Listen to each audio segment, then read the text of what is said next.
Сабит учится читать. 6 лет Сабиту минуло, не по годам умен. Единственный ребенок, любимец общий он. Частенько озорничает, заводит кутерьму. И все Сабиту нравится, и весело ему.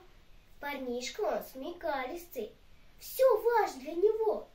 Всех мучает вопросами, зачем, да от чего. До самой малой малости все он желает знать. Все разъяснить стараются ему отец и мать. И вот отцу однажды сын задает вопрос: а почему ты, папа, букварный не принес? Ведь мне ж учиться надо, я сам читать хочу. Прочитаю все рассказы, стишки все заучу. Хоть папа озадачен, такой просьбы был, но азбуку подарок немедленно купил. И вот перед сынишкой букварь раскрыл отец. К учению же он тянется, мальчишка, как птенец. Вот это Б, а это В, а это буква А. Как интересно, что из них получится слова. Сабит про игры позабыл, учением увлечен. Уже подарок по слогам прочесть умеет он.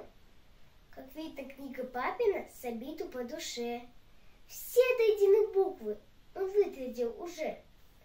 И как-то раз за ужином вдруг начал вслух читать. Да так, что в изумлении глядят отец и мать. Подарок. Чуть прерывисто, раздельно по слогам. От дяди